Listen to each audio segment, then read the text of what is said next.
Good afternoon. I'm Bong Gumahad, and I have the pleasure of being your moderator for this next panel on what we're calling tactically responsive technologies. First off, I want to thank the America's Future Series for hosting this panel as part of the Dual Use Tech Summit broadcasted from Austin Community College and conveniently in conjunction with the South by Southwest event happening at the same time. Now, we live in the warfighting era of complexity and unpredictability. The need for agility, adaptability, and responsiveness has never been more pressing. From rapid prototyping and agile manufacturing to adaptive logistics and autonomous systems, tactically responsive technologies at our disposal can really bolster our nation's defense posture and safeguard our collective security interests. The key, though, is synchronizing and implementing these technologies into our warfighting systems to be highly effective. Some of these technologies are powerful and may require a new warfighting doctrine to be useful. The need to be tactically responsive in a dynamic operational environment requires the efficient use of these technologies for the warfighters to succeed. And we have witnessed enormous technological advancement in the last decade alone, from advanced communications like 5G and XG, to artificial intelligence and machine learning, space, launch, and the question becomes how to effectively harness these capabilities and avoid the valley of death that seems to creep in from every corner, navigate through an enormous procurement bureaucracy at the Pentagon, and get these into the hands of the users. So this afternoon, we will unpack all of this through a series of questions I will ask the panel, hoping to elicit dialogue across the spectrum of topics we're going to be talking about today. And we will view this from a lens of industry. And in keeping with the theme of the summit, look at it from a standpoint of dual use, and you can define what that means in your mind. So now the panel. I'm very happy and pleased to have this group of individuals join me today. Allow me the privilege of introducing this group. And I'll start with Bryan Terlecky, who is the Vice President of Space Systems at Pacific Defense. Bryan leads the Space Systems business, developing leading-edge multifunction payload capability for space situational awareness. He served as the Director of Space Systems prior to his current position. And before joining Pacific Defense, Bryan worked exclusively with Raytheon Intelligence and Space at Raytheon Technologies. Bryan holds a bachelor's degree in mechanical engineering from the Ohio State University and a master's degree in engineering management from USC. Next is Andy Lapsa. Thank you, Andy, for joining. And Andy's the co-founder and CEO at Stoke Space. Stoke is building fully and rapidly reusable rockets and space vehicles to enable seamless mobility to, through, and from space. In 3 years, Stoke has developed a new RL-10 class hydrogen-oxygen rocket engine, which features an actively cooled heat shield to enable rapid reuse of their upper stage. Andy was foundational in early work with Blue Origin. Andy holds a bachelor's degree in mechanical engineering from Cornell and a PhD in aerospace engineering from the University of Michigan. Next, and I'm really happy that Jason Mellow can join us. Jason is the CEO and co-founder of the KMC Group, LLC, where he provides executive-level consulting to the defense, intelligence, and space sectors for both commercial and the government sector. Previously, Jason served as the president of Fireplace Space Transport Services, a wholly owned subsidiary of Fireplace Aerospace Incorporated. I knew Jason as he's a retired colonel in the United States Air Force with assignments at the NRO, OSD, and at the Air Force Office of Scientific Research, OSR. He also served in the White House for 3 years as a White House military social aide. Kind of fun times, I'm sure, during the day there, Jason. And Jason holds a Master's of Arts in Organizational Management from George Washington University, a Master of Engineering from the University of Massachusetts, and a Bachelor of Science in Chemical Engineering from Worcester Polytechnic Institute. And lastly, pleasure to have Dan Gizinski from Comtech. who was named the president of Comtech Satellite Networks Technologies Incorporated in 2022. And previously, he's held various senior management positions at Comtech, including VP of Product and Strategy for Comtech Systems. Prior to joining Comtech in 2019, Dan had PM leadership roles at GE, Sierra Nevada Corporation, as well as L3Harris. And Dan holds a bachelor's degree in EE from the University of Virginia and a master's degree from Duke University. Again, welcome, gentlemen, and thank you for joining me this afternoon on this panel on this very important topic around tactically responsive technologies. To begin with our discussion this afternoon, let me ask each one of you to talk a little bit about what you and your companies are doing in support of dual-use technologies and technologies that can be operationalized in support of immediate need in response to a warfighting requirement. And I'll start with Andy, kind of with the work you're doing there with Stoke, Andy, if you could. Sure. Well, we started Stoke a handful of years ago, late 2019, with the idea that we really wanted to help push the ability to access space, to space, through space, from space, and push that to its logical conclusion as fast as possible. I think all of us are well aware of the many, many different innovations that have happened in the area of space launch over the last 10 years, and those are undeniably transformative in our industry. Falcon 9, of course, and SpaceX are forefront in making all of that happen. I think because of those things, we have a very exciting outlook for commercial space, as well as new and proliferated space assets for the DoD. But I also think it's very, very early in the days of space development. I think there's a good solid factor of 10 to 20 improvement that we can make on what Falcon 9 delivers. That is the reason why SpaceX is working on Starship. And those improvements are enabled one and only way, and that is with rapidly reusable vehicles that fly very, very frequently. And so I think that the U.S. industrial base, the national security, the space economy in general needs more than just one big company kind of monopolizing that access. And that's why we were formed. I also think that the premise of building fully reusable vehicles that come and go every day, that's not been solved yet. It's not proven, and the race is not won. And we need more than one horse in the race to go do that. And so our technology that we've developed really focuses on making the space vehicle, the upper stage, fully and rapidly reusable. We've done some interesting and unique, novel kind of technology and applications to do that. And I think what's been interesting in the last few years as we've kind of matured that technology is the additional use cases that have come out, right? Our initial thought is, again, bring space launch to its logical conclusion. But when you do that, it turns out that other forms of mobility are also very important and enabled by the same technology. And those are the through space and from space aspects. And so I'm super excited about the ability to kind of explore those and develop those further. And I think those are 1,000% needed and essential to get the tactically responsive aspect of our in-space assets. So I'm excited to be on this panel and talk to some of the other complementary technologies that hopefully we can help bring to the table. Right. Oh, thanks, Andy. I certainly you mentioned before the trend towards proliferated architectures is kind of really breaking the mold, if you will, of how space should be done in the future. So thank you for that.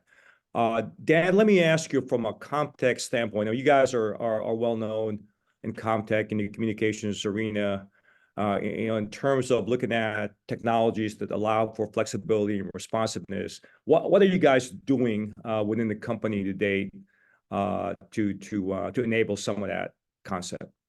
Yeah, it's a really interesting time that we're in, I think, across the industry. And as the point was made, quite a significant transformation going on as we're watching, satellite systems kind of continue to proliferate. It brings to front of mind, I think, a couple of those major transformations that we're seeing across the industry, and then some of the adjustments that need to be made in what the supply chain looks like, as well as what those end products look like. And I think the three big shifts that I'm seeing, right, is first a shift towards what I'll say is digitization and virtualization, really building out heavily software-defined systems that are very flexible, that kind of understand that the world that you're fielding them into may not look the same 5 years from now as it does today.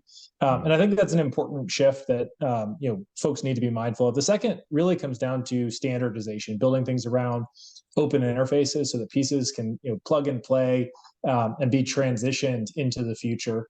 And then I think really the third big shift that we're seeing is there's a significant challenge in delivering against the quantity of systems that are required for these proliferated ecosystems, right? It's a transition from one satellite that's expected to last for 20 to 25 years to constellations of hundreds, if not thousands, of satellites. And there's a significant effort that has to be done to scale up and support that. We recently just opened a large onshore manufacturing facility in Chandler. That's one of the things that I think I'm kind of excited about is how do you bring digitization, virtualization, and then actual real on the ground manufacturing all at the same time. Yeah, thank you, Dan. I'll come back to some of the points you made kind of later on, as well as some of the points that Andy made. But let me ask Bryan. Bryan, I'm familiar with kind of what Pacific Defense folks are doing, and to Dan's point around standardization using MOSA maybe and software-defined radios. Could you talk to the panel about some of the things Pacific Defense is doing around that those two areas? Yeah, no, absolutely. You hit on two key points for Pacific Defense. Pacific Defense is a MOSA open architecture based company, or a CMOS integrated platform that's traditionally focused on ground-based systems for the Marines and some other work for other applications. Where I've come into Pacific Defense is we're developing a MOSA space-based sensor. And to your point, we're leveraging open architecture and open standards, right, in order to leverage COTS products, really support the tactically responsive space initiative, and be able to be rapidly reconfigurable to face the evolving threats as they come. As you said, it will not be the same 3 years from now or 2 years from now as it is today. So that's how PD is positioned to support. Thanks, Bryan. And Jason, kind of lastly, let me ask you, having come from government, I know while at OSD, you led the small satellite coordinating activity, where it was an effort to try to consolidate or have everybody collaborate across DoD around the development of small satellites.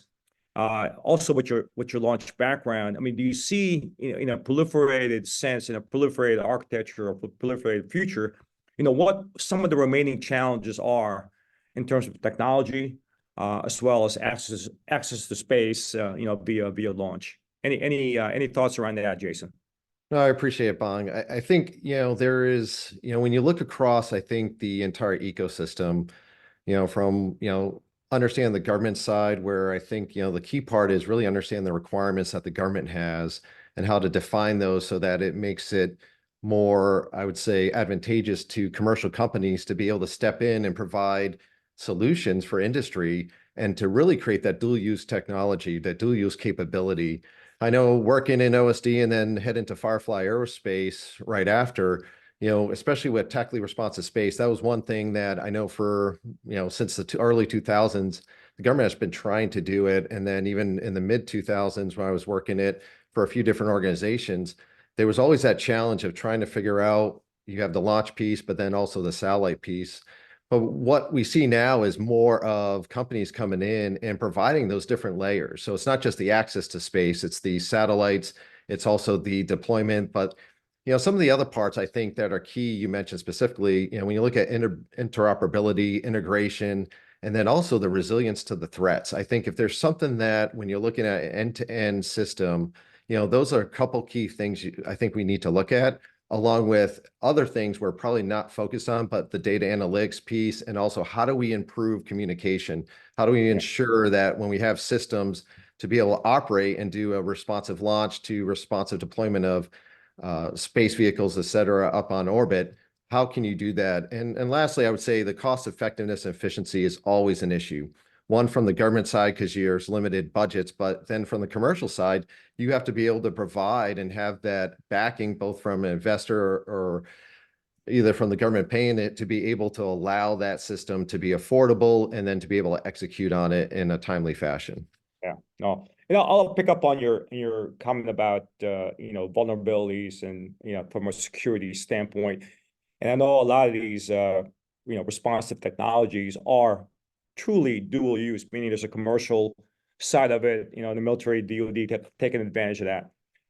From that standpoint, what strategies can we employ to ensure that security is paramount in the development and the deployment of a lot of these technologies? Any thoughts around that, Jason? I'll start with you.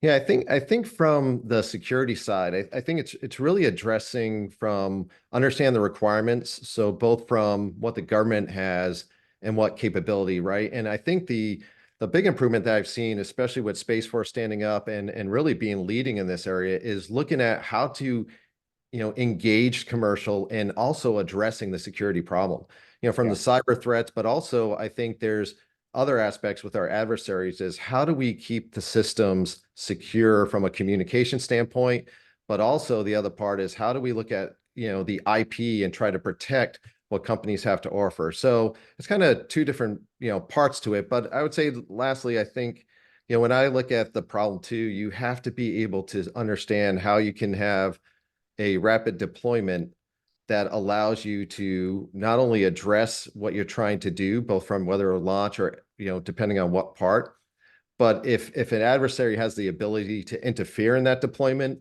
whether from a cyber attack or being able to get into your system or your structure, I think that's just going to be one of the big problems and one of the threats that we need to address moving forward. Right. Yeah, to that end, Bryan, again, looking at some of the capabilities that Pacific Defense, is trying to develop and deploy, software-defined radios could be vulnerable to cyber attacks and threats. Are you guys specifically addressing how to mitigate those concerns and those potential risks? Yeah, sure, Bong. A couple approaches. So as a payload provider, obviously we do not want to be the weakest link in the chain, right, in terms of what brings down the whole system. So from that standpoint, again, Pacific Defense, we're doing open architecture systems. So our payload, think of a multi-slot chassis, which has multiple cards. So you have a redundancy and a layered element to your cyber strategy there, or your security strategy. So you have the ability, at least card by card within the payload, do you have some layer of redundancy there? From a particular program perspective, we have an effort underway with AFRL where we are looking to leverage some of their advanced cybersecurity solutions, or cyber resiliency solutions, I should say, into our open system architecture, right? That's one of the things we're trying to further with them. Can we work that into our open architecture and demonstrate that we have cyber resilient capability in terms of how we want to operate and reconfigure? Okay, Bryan, thank you. Hey, Dan, you talk about the digitization, or I think that's the term you used, of technologies. Do you sense though that there's a cultural aspect to the DoD adopting a full up, open standards architecture in future weapons development? Do you sense the need for changing the culture or the thinking process? Maybe there's additional training development that is required to be made across DoD to open the eyes, if you will, on the advantages of those kinds of technologies. So Bong, I think there's a couple of layers to this, right? And at the end of the day, there's always, right, kind of a challenge in getting buy-in to adopt anything that looks like a major change, right? People need to get familiar with the technology, they need to be comfortable with it. But I think in a lot of cases, it also just comes down to, it's a really significant challenge to fully recapitalize a lot of the equipment that's out there. And I think while we would all like to see kind of a switch get flipped and you go straight from legacy systems into these future all digital architectures, That's a multi-decade effort to go make all of those changes. You have to be focused on not just fielding things that solve the problems of the future, but things that also kind of speak those legacy languages of the past, whether it's a bridging system or whether it's a system that's got the ability to support both modes. I think that's a problem that also gets lost in that kind of industry to government discussion area, right? And so I think there's a kind of a really near-term focus on how do we design, develop systems that bring forward those legacy modes, and then there's kind of that second layer of how do you actually get that done in a way that preserves the cybersecurity posture, preserves the data integrity posture on those existing systems when you bring something new online.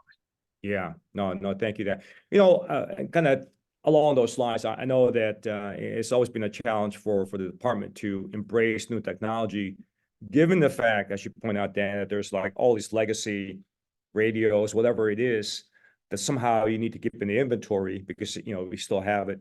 So there's a realization that there's a difficulty in actually doing an effective transition from new to old for that reason. Andy, you kind of coming at this. I mean, really totally new with a lot of investments kind of being thrown into your technology. How can, in your mind, how can industry and government partner to facilitate rapidly adopting and implementing some of these emerging technologies to meet evolving defense needs? Is there a recipe or a formula to making that more effective? Well, I think you hit it on it at the very end. I think the first thing is that we need to figure the answer to that question out. And I think there's a lot of room for improvement there. In my mind, this era of space development is very similar to the creation of the airplane and the Air Force. This is an entire new domain that there's kind of a race to go master and figure out. And we do have adversaries who are moving very, very fast in this area, and we need to keep up and stay on top. So we have to figure out the answer to that question. I don't know what the answer to that is, but I do know there are great outlets out there for small companies to get going. The SBI program is wonderful to start. Right, we used it to catalyze our company, to provide a signal to the investment community, and that was very effective. After that, to get to meaningful dollars from the government is very, very difficult. It's a multi-year task. It takes teams of experts who know how to work the system and get into the system. It's very difficult to move from the SBIR world to meaningful investment, to actually go deploy new technology. And what I would say is, I think that there have been efforts, good efforts, things like DIU are wonderful, but in my opinion, they're way underfunded, right? They have a number of new, they have a strong demand signal to the services that they answer to. But they have a hard time finding money to put behind those things. And but that outlet is a wonderful way to make informed bets on the companies that are going to move us into the future. I think there needs to be more money and programs behind those to help bridge the gap. This is the classic valley of death. Yeah, right. To get to that, from that very small scale to real deployments. The last comment I'll make here is that I think the U.S. has depended a little bit too much on Silicon Valley to fill that gap in the last 10 years. Silicon Valley has filled that gap in the last 10 years. It deployed huge amounts of money. But in the world of higher interest rates, that money is much harder to find. And the government has to be aware of that and be ready and willing to step in order to keep our foot on this race. Yeah, no, that's always been a topic of great discourse, of course, and kind of the ability of some of these commercial companies who are nimble and flexible. How are they able to navigate through the highly bureaucratic process that we have in DoD and the department has in procuring some of these systems. So it really becomes a matter of business patience, right? How long will companies stick around, through the CBIRS process, Andy, and getting DIU maybe interested and then beyond for it to become a program of record. I'm sure that that's an issue that every company on this panel kind of are faced with. And kind of so just curious about, what it would take, how patient one needs to be to allow for that big victory in the end of getting a program of record in place. Jason, any thoughts around that, having now been in OSD, Air Force, and also in the industry, any ideas around kind of how to navigate that process? Yeah, I mean, I think, first, I think Andy's spot on with his comments. So I can tell you, being on the government side and releasing RFPs, RFIs, and especially in responsive space in the mid 2000s, and then being on, the Firefly Aerospace side, and then now on the consulting side, working with many different companies, but also working with private equity, venture, et cetera, to look at how you address the issue. The industry government partnerships is what we need to really, I would say, rapidly adopt and implement these new technologies, because what we have right now is such an adversarial threat that the collaborations are absolutely vital. So if we don't look at how we build that, and the key part to there is, I think what Andy was kind of, poking at, which is there's the financial piece to it too. The government has a lot of requirements, but if the government's not putting the funding into the organizations to adequately fund and get the commercial development, the challenge you have is when private equity dries up or the funding lines dries up, there's the challenges of these companies being able to survive.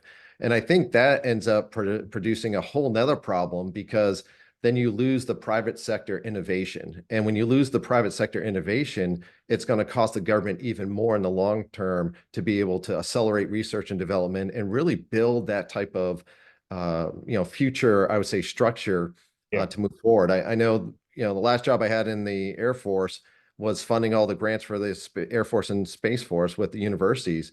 But that's the first part of getting that money. And I think bridging that valley of death, I think, talking to the government, they understand that. It's the biggest challenge, I would say, we have, not just as a government partner, but as on the industry side, is figuring out what is those avenues that we can go forward. And that's where I think all of us on this panel probably have many stories, but it's trying to figure out, work with the right advocates to say, how we move it forward? And then how do we identify that this next technology is truly needed to be able to secure, one, to avoid any future threats, but really to be the next part of innovation for our country.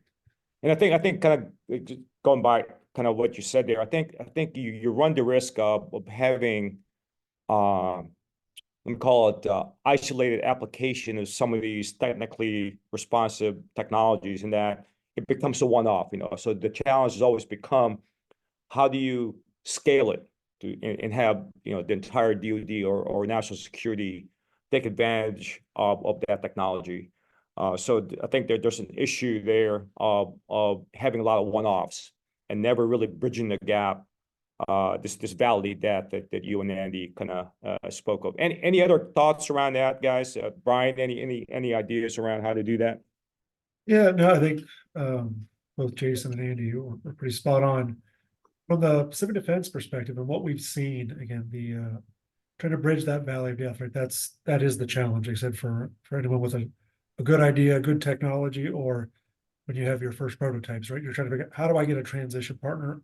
How do I prove that this thing has legs and get it to, in operational use? What we've seen in the past year plus there are some good efforts that are out there. Project Apollo at the new Space Domain Awareness TAP Lab in Colorado Springs. That's looking like a very good sandbox for newcomers to get in and demonstrate their technology and try to get something in the warfighter's hands, within, say, 12 to 14 months. Out here in Los Angeles, SSC is having the Space Den stood up. Again, another kind of digital sandbox where you have access to some classified space. Again, those things are beneficial for newer companies or newer efforts, at least that I'm a part of, where you're trying to get in there and showcase your capability and demonstrate how you can play a part in a larger architecture or a larger solution. But it's not easy. And you asked about patience. I think none of us really have patience. I guess that would be the first, that'd be the first criteria. But you just keep at it, looking for, like I said, how do you keep it moving forward? Yeah. Without knowing clearly, I mean, the crown jewel ultimately becomes, the technology becoming a program of record, kind of whole scale usage across the DoD, across all kinds of domains. And that's always been kind of the challenge with a lot of these emerging technologies, right? So, Dan, any thoughts around some of the things we talked about? Yeah, so I mean, there's definitely a couple of parts, and I like to be a positive person, right? And I think at the end of the day, you've actually seen, I would say, over the last 10 or 15 years, a lot of progress, right, in terms of how hard it is to get technology across that valley of death. It's not perfect; it's never going to be perfect, but I think there are meaningful steps that have been taken to kind of reward companies with bringing forward innovative solutions, and things like other transaction authorities have been leveraged to go buy commercial solutions and do a little bit of a try before you buy, where you don't crush it Right. with the full weight of government compliance in advance of a purchase, right? Which kind of inherently can start stifling innovation. It takes all of your innovators and moves them to the compliance team. And so I think there has been, I think a lot of progress and a lot of movement in the right direction. I think it's very supportive of like what I'll call small to medium-sized gambles, right? If you can go move forward with a bunch of medium-sized bets, some of them are probably going to pay off, and in aggregate, I think that's okay. But there is still kind of a unique challenge in those really big transformational changes, the sorts of things that actually move the needle on a global scale. That's a big bet, and it requires success with really great technology, but then also kind of a heroic champion on the government side, someone who's willing to go move heaven and earth because they really need this and they really care about the mission. And getting both of those things to line up is not guaranteed, right? And so I think it leaves people very cautious about making those big bets, even when they know it's a need, it's something that's a difference maker, that people are kind of lining up and standing up and raising their hand and saying, I need this. They need to do more than that. They have to, pull some clever heroics to make it happen. And I think that's a challenge. And I would imagine that you, as basically the solution provider, probably need to help the user side, define what they need, what they need, and develop a strategy kind of around that, create a demand, if you will. That's right. Yeah, it's kind of unique, right? Because I think the communication space has been that, very commercial / government dual use for a very long time compared to some other segments, in the sense that, communications technologies that are fielded today, a lot of which were developed commercially and then kind of ported over to a government application. And so there is a pretty good blueprint, a pretty good roadmap, and maybe a little bit more familiarity on both sides of the coin than there are in other parts of the industry.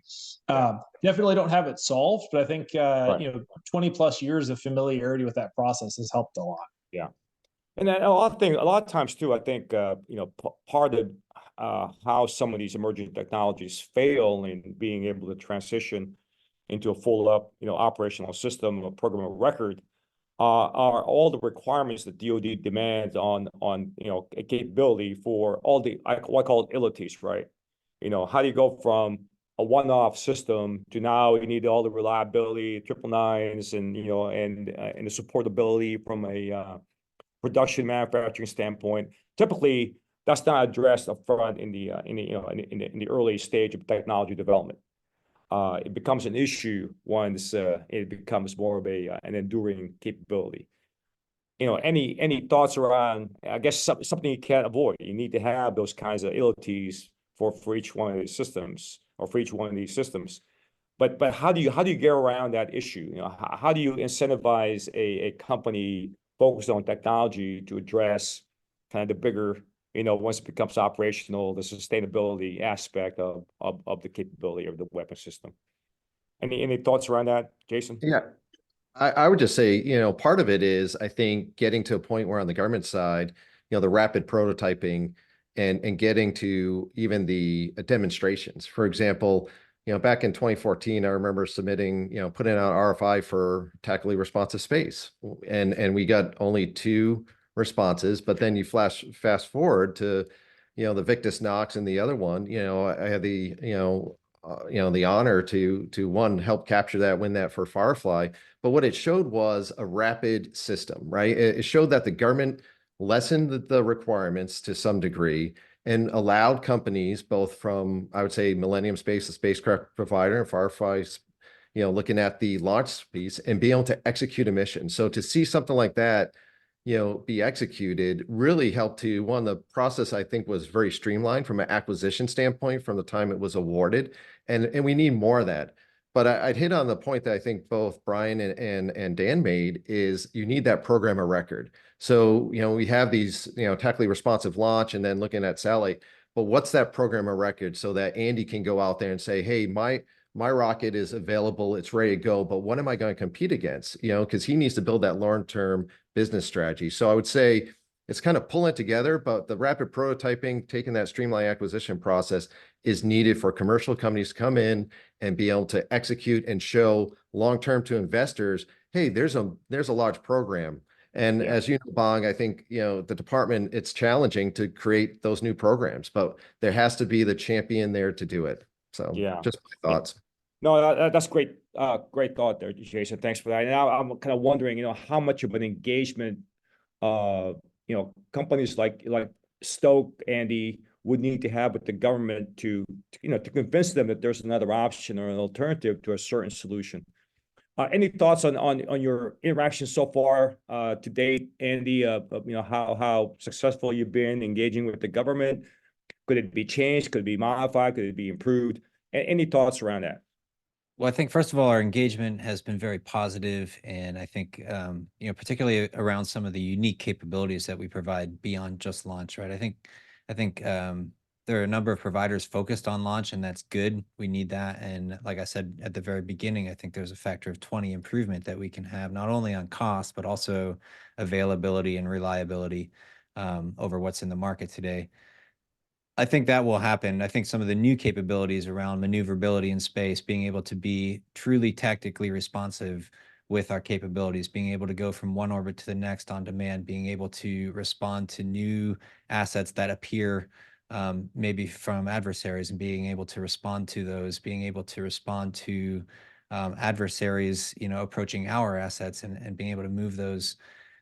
That's very, very important, I think, in the long term. If you think about how we move goods and services on Earth, we're very adaptive with aircraft carriers or aircraft themselves or things like this. We just simply don't have that capability in space, and we need it as soon as possible. So that conversation is very interesting, and our reusable technology, our reusable space vehicles are, I think, well suited to play in that arena. I would say that those discussions, I think, are very positive. As I said before, it does take a long time to kind of build the rapport, and in some ways it should. But I would also emphasize that one of the very interesting pieces of advice I got early on in our company from a very high-level official in the government was to not worry about the government customer for 5 years. Put your head down and build, and by the time you build the thing, if you are able to deliver on what you say, then the government customer will be knocking down your door, which I thought was really interesting. I think it was, in a lot of ways, it was good advice. In other ways, it was unfortunate advice because I would like to think that the government would be able to play better in that, kind of that early phase.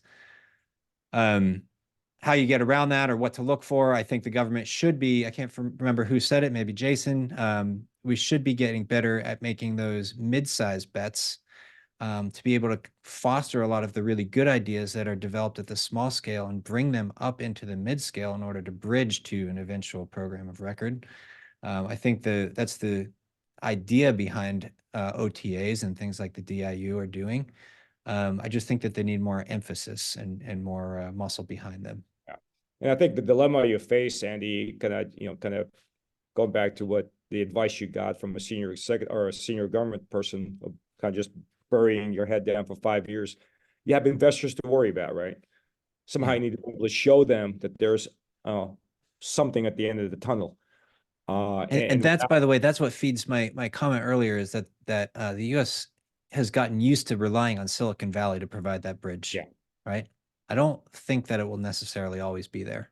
That's right. That's right. Bryan, any thoughts? Yeah, well, I think it goes back because I echo a lot with what Andy was just saying. And in terms of requirements, I guess that's where the OTAs keep those going. The idea of a complete solution or 100% requirements being defined and met up front, I just feel like those days are gone. If you're able to keep your head down for 5 years and demonstrate something, more power to you. I think the more insight that can be shared with industry of what's the gap, what do you need solved, let us bring you a capability, and let us bring at least that initial discussion of, hey, this solution might not be a 5-10 year lifetime. This gets you 2 years, or probably better than 2, but you can get it for this price point, or it's available now, or it could be available within a year. Letting industry drive the solution, I think, is where we need to go. And you're seeing that change, to Dan's point. I don't think this conversation was happening, many years ago, but the last few, I feel like that's the push. What's the capability you have today? What can you field? And let's talk and let's move forward from there. Yeah. There still is not enough prototyping or demonstration of that initial capability. I think that's the next phase, and that's back to what Ian was alluding to. Well, let me ask you guys what might be a trick question here. We've kind of treated a lot of these emerging technologies as kind of one-offs, or kind of isolated piece by piece. Now, if you look at the power of the collection of these things, AI, ML, communications, advanced communications, quantum, all of those things, do you envision a system that is that requires all those things to coalesce as one to provide a particular solution? Would JADC2 be something that would need all those technologies to be able to work together in an efficient manner? Jason? You picked on me. I was waiting for Dan to jump in on that one. I think Bong, when you look at all the different emergent technologies, I think the challenge that the government has is finding out how they're going to utilize each of them in their system of systems. And I think it doesn't, and that's what I think is the challenge, is because whether you have the ground system side, the data analytics, or being able to figure out how to get the communication networks to be the most efficient, to be able to get more, to be able to get data, or I should say information into the cockpit to get it to the, the warfighter, depending wherever they are instantaneously. I think that's the challenge. But, I go back to, just one of the key points is you got to be able to have those feedback loops with the government, right? And I think that's where industry have the constant communication, understanding the risk, understanding how to develop those public-private partnerships. And I think Dan, started off the call by saying about open architectures, et cetera. I think what I've seen both on the government side and on the commercial side and advising companies right now is you've got to be able to have those standards in place and the open architectures where companies can plug and play their systems and be able to, whether it's on the ground, whether it's on orbit, whether it's, a lunar lander to the moon, et cetera, where you can be able to, the government customer can come in there, work with industry to say, hey, here's how we're implementing these new technologies. And then we're doing it for this reason. This is the requirement we're meeting. And here's the funding line associated with that. So that's kind of how I would look at, those technology, trying to implement emergent technologies from that standpoint. Do you see that as the role of the government, though, to fully, adopt and, let's say, open standards and have commercial follow, or is it something that the commercial folks should really trying to push and influence the government's thinking around that? I mean, I think we've seen recently. Yeah, go on, Dan. Yeah, no, I was gonna say, I think recently we've seen some really good movement where you've got industry and government kind of working together to stand up these consortiums. And I really think that's probably the right answer, because in most cases, the various government agencies that weigh in on this and have, kind of a vested interest in success, don't necessarily have the depth of staff necessary to go run that by themselves. They can't generate and put together a standard, get it, reviewed by all of the relevant parties and released in a timely manner. Industry, teams, often have that kind of deep bench of technical folks that, sit on standard bodies for a living, right? And they participate in things like the 3GPP working groups. It's no big deal to have them, join in on another additional standard. And then you really get, kind of some meaningful discussion. And, I found in a lot of cases, the sorts of conversations that you wish were happening between industry and government happen in those standards working groups, right? Where it's well, how are you really using the system? What's the real reason for this type of flexibility? And it promotes a really good technical to technical interchange of, the importance of various different priorities. And, Jason, I think you made a couple of really good points in that last set of comments, right? That I think are super interesting. And just going back to the original question that, Bong had about, coalescing AI and machine learning and standards and interoperability, I think that's a huge part of fielding a broadly successful system, right? Is you free up people that are currently doing super tedious tasks related to setting up and maintaining communications infrastructure to do the sorts of things that people are really good at. Things like racking and stacking frequency allocations, that's a super tedious task for a human being, can be done by a machine much more efficiently, much more effectively. And then you let that operator go focus on the job that they're there for. And so, ultimately, I think driving that level of, kind of the stack of systems talking to each other is very important. Standardization being another big driver of that. I can only point to the number of times throughout my career there's been that friction, heat, and waste generated of adopting somebody's new standard for your box to talk to, right? And it's like you spend more time adapting a system to comply with some other system's interface.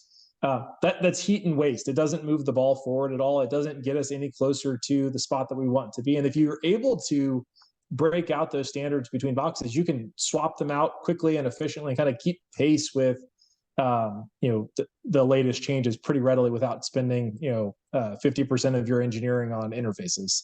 Yeah.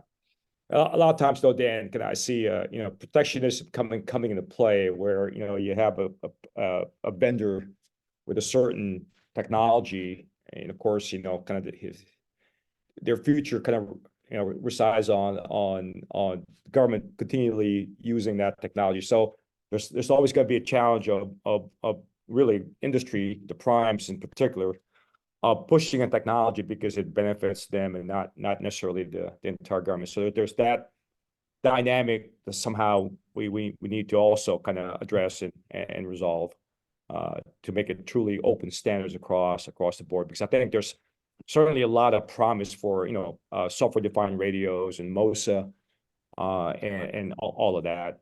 As Bryan pointed out earlier, kind of what the PD guys are doing. Yeah, well, there's a level of procurement discipline that comes into play in making sure that you're buying systems that comply with those standards, right? And in a lot of cases, it's easy to say, "Hey, I want to buy this because it's the latest and greatest today," and they don't comply with any of these future standards that are going to make my life easier in 5 years. But it's slightly ahead, and so that's what we want to buy. And so you really have to make sure you're buying not just with current capabilities in mind, but making sure that there's that level of compliance and adherence to some of those standards that are out there. Right. Bryan, were you going to say something? I thought I saw you raise your hand. Or Yeah, no, I was just going to kind of footstep Daniel's point there on yours, Bong. If we can at least get the standards to be flown down, at least in some of the requirements for the acquisition, that's part one. Then to Daniel's point, you can at least know what you're bidding and buying against. But from our standpoint, right, we're always trying to look for what's best in breed that we can put into our payload and provide a solution quicker. I think that's going to have to be the mindset going forward. If we want to really be responsive as the threats change, we're finally getting to the point where launches are obviously happening more rapidly than we ever anticipated, which is, very exciting. But now if we can keep the hardware up to date, and obviously the software is much easier to update on orbit, then I think we truly get to that responsive, truly tactically responsive future state we want to be in. It's driven by the standards. Yeah. One of the things I kind of started out with was kind of talking about the ability to navigate through the bureaucracy that is the Department of Defense. And, given kind of your individual's interaction with the government so far, what else can we do? I guess, we've done the modification of the acquisition system, the framework. But we still have the budgeting process that we have to contend with, as well as the requirements process that Jason talked about, which could take years, right, to be fully developed and validated and approved. When we're talking about tactically responsive technologies, we're talking, a year and a half, maybe less kind of spin times and all that. So how do you synchronize, the way we need to be with a lot of these responsive technologies with the way we're currently buying systems? You know, how do we address that issue that we can't really ignore because it's there? Any thoughts around that, Andy? You know, being that you're kind of in the in the front end of a lot of these things with the government. Any thoughts? Do you see that as continuing to be an impediment to progress based on your experience to date? Well, I think first of all, I don't know if I would view it as an impediment for us so far because we have been successful at raising funds for our development through other means, right? Okay.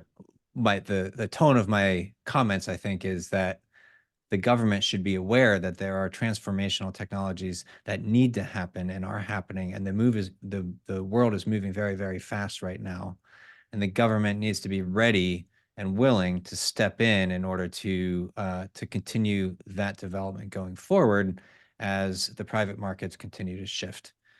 That, I think, is the spirit of my comments. I will say that, I feel like we have had discussions with the government. They have been very positive, and we've made, good progress there, but it is an adventure.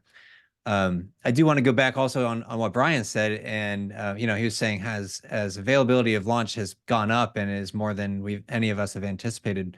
I want to put a little historical context on that, I think, and that is this: if you look at, we're almost broke 100 launches out of the U.S. last year, almost entirely from SpaceX. And this year that will finally happen. But those 100 launches, if you look at moving any other modality of transportation, could be shipping, could be aircraft, could be over road. If you said you only had 100 trips of any of those types in a year, it's a paltry number. It's a very, very small number. And so if you look at space as either an economy or a real domain for the warfighter or for national security importance or anything like that, we're in very, very early days. And you have to start thinking about what does it mean to do 1,000 or 10,000 trips? How do we do that? Because that's what's going to be tactically responsive. We're not even close to tactically responsive today.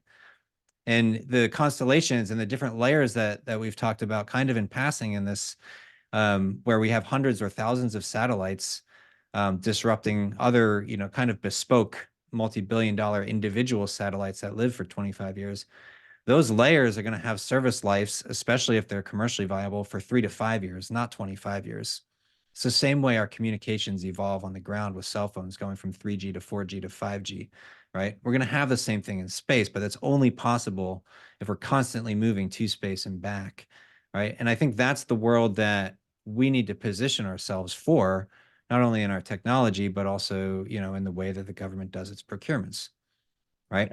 And so I think that is a mental shift. It's hard. It's easy to focus on all of the change that's happened in the last 10 years. And it's exciting because it's created all of this newness. But it's also very important to not get comfortable because there's so much more improvement that has to and will be made. And the US and our allies have to be on top of it. Really interesting point there, Andy. Thanks for that.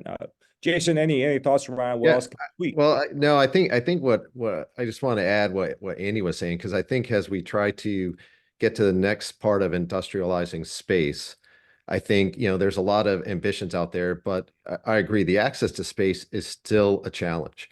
Launching rockets is still a challenge. We've seen launch providers go bankrupt. We've seen still accidents, but when you look at like a SpaceX model, that's probably the closest to a responsive space you can get, right? Because, one is there's standards that are being implemented. You even look at the CubeSat, for example, but eventually you need those interfaces to be, well adopted across all the providers and then be able to, so you can swap payloads, for example. So for example, if the government needs a mission and, Stoke is ready to launch and, it's on another, vehicle and I can swap it over within, less than a day, that's responsive space, right? But there's a lot of process procedures that need to be worked out. And also with the satellite side, right? Being able to make sure your systems are able to do that.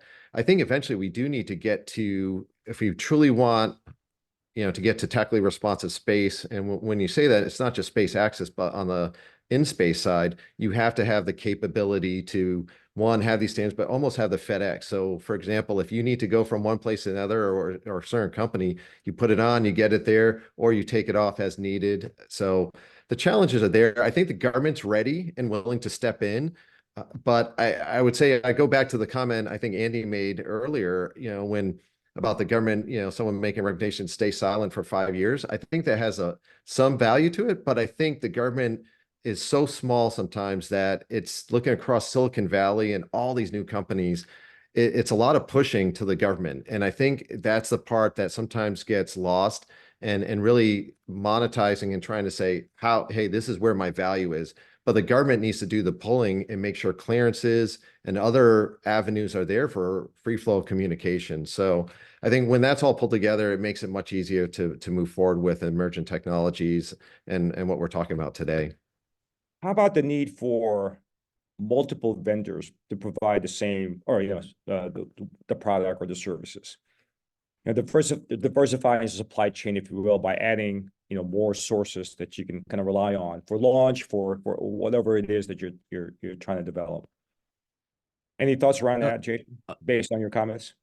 Yeah, I would just say, quickly, I would say yes, right? I think the government does need, there's a space on the launch side for multiple vendors to be, the capabilities, just like you need multiple spaceports. Right now we're very limited. And then I would say even on the satellite side, if you don't have the multiple vendors, I think Space Development Agency, Derek, what he's doing is really showing, providing opportunities out there, and some may fail, but there's rigid enough requirements and the funding's behind it to be able to show, hey, multiple vendors does work, but it's part of this interoperability that is so much needed. Yeah, we certainly have enough examples of not putting all your eggs in one basket. So diversification, supply chain, multiple vendors, I think, is a path forward to enabling some of these capabilities that we need for the warfighters of the future. I want to reemphasize that. That's especially important in a world where the technology is changing so fast. In a world where the technology is changing so fast, you absolutely need multiple suppliers, because the innovation is as important as the delivered product, and you can't be single string on innovation, right? So you have to keep a competitive landscape in that world. If all you're doing is shipping out millions of units of something that's standard, maybe you can argue that you don't need that many multiple suppliers, because there's nothing changing, right? But when things are changing, it will continue to change because of competitiveness. That's the US's secret sauce. That's the superpower. Absolutely. That makes us robust. Right. Dan, any thoughts? Yeah, I mean, I'll foot stomp that point, right? And I think we've seen it, time and time again, right? Where, as soon as you wind up in kind of an offshoot where you've got only a single vendor, innovation is just kind of naturally stifled, right? You fall into a risk reducing mindset. It becomes about, how do you do something that's safe and kind of keep yourself out of trouble, right? You don't want any reds on your status charts. You just want to be delivering on time, and, plugging in new innovative approaches is, not generally looked upon well in that sort of environment. And so I think, there's certainly kind of the value in that, continued competition, and whether it's price, whether it's technology innovation, whether it's, looking around the corners for what, could be or should be next. I think that's super important. And Bong, at the front end of your question, you kind of asked about the budgeting process, right, and how that supports some of these innovations. And I think there's a big point that others have made more eloquently than I will today. But the process is built to procure platforms rather than capabilities, and there's that shift that's necessary for how do you go buy the ability to do something, right? And whether it's the ability to get a satellite into any orbit on some fixed period of time, whether it's a flexible communications platform, it needs to be written and procured in such a way that there's flexibility for 3 to 5 years from now. You understand that the target has changed. The process of developing and then verifying and validating a set of requirements and getting that out and put out for procurement, can take 5, 7, 8 years to get through the process, and you wind up purchasing a BlackBerry in an iPhone world in that context, right? And you need to be able to say, I need the ability to communicate. I need the ability to send emails. I need the ability to send text messages. And I leave some level of discretion to the procuring team on exactly what that is, so they can go pick and pull from the best available set of technologies in play at that time. Oh, Good point, Dan. Thank you. Choices. So I heard kind of throughout the conversation today, kind of two basic themes. Basically, one of standardization being critical and enabling some of these tactically responsive technologies as well as open standards. I think we're coming up close to the end of our panel discussion. So let me open it up for any last minute thoughts or themes that you guys might want to impart on the panel here today before we end. So let me just go around the room here, and let me start with Bryan since I haven't heard from you. Sure. Andy, I'm all for 10,000 launches a year. That I'll sell more payloads. So I like that. I like that. I like that thought. I think that would be kind of my parting thought with the last question. I still think there is a need for the rapid prototyping and the newer technology to be developed in parallel, in concert with what is the program of record or the program of need today. We know that's never in sync completely. So you can't just shift all to the left or all to the right. You need this new capability to continuously be developed so that we are able to insert a new solution when Andy's ready to put up 100 a day, right? We'll be ready to go. So I do think that's a challenge in the acquisition process. And again, I think from a Pacific Defense standpoint, in order for us to really leverage what our company does best, our EW application suite, again, we're based on the open standards architecture, CMOS, SOSA, Space VPX. We're seeing that shift into the space arena. So that's been nice to see from an industry perspective. And like I said, working with colleagues in that standpoint, we're seeing traction there. But I think that's how we'll be able to contribute more tactically responsive, near term and future, just heavily relying on the open standards and being able to deliver on our commitments. Thanks, Bryan. Andy, any lasting thoughts? Well, I guess as the conversation moved on, we talked about things like procurements and the valley of death and things of that nature, medium-sized bets, the importance of medium-sized bets to bridge from small to programs of record. Yeah, I guess I'm thinking about, how does the government make that selection? Somebody mentioned the government is actually, relatively small and it's difficult to make that decision. And I think that the things that I would look for are the ones who are able to develop, iterate, manufacture as quickly as possible, because again, in this continuously changing world, the ability to move quickly and deliver importantly on what you claim is very important. So which are the companies that are able to deliver on that track record, who are able to say what they're going to do and then actually go and deliver that?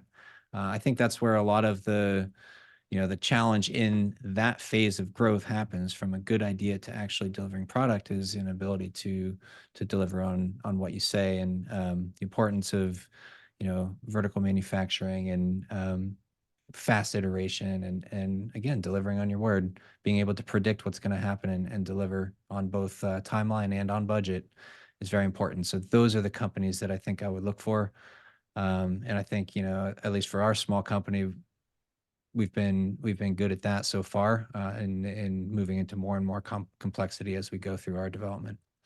Thank you, Dan. Yeah, so I mean, it's a really kind of interesting time when you look at just how much change we've had over the last 10 or 15 years. And I think if anybody had asked me a few years ago to predict the current state of the space industry today, I definitely would have gotten that question wrong. To me, the biggest thing that it's brought to the front of mind is the need to be flexible, to bake in designs with a high level of flexibility, maybe more than you think you need at the time that you're putting something together. And then really adopting some of those, best practices on standard interfaces, flexible development models, the ability to kind of interpret what's required now, what's required 5 years from now, and be flexible. It's a really interesting ride, and I think the conversations today kind of bring to bear to me like how many moving parts there are in this ecosystem that are all advancing kind of on their own parallel paths that are going to impact what the future looks like. It's been exciting to listen to. Thank you, Dan. It's clear that we could have used another couple hours probably to have the discussion about.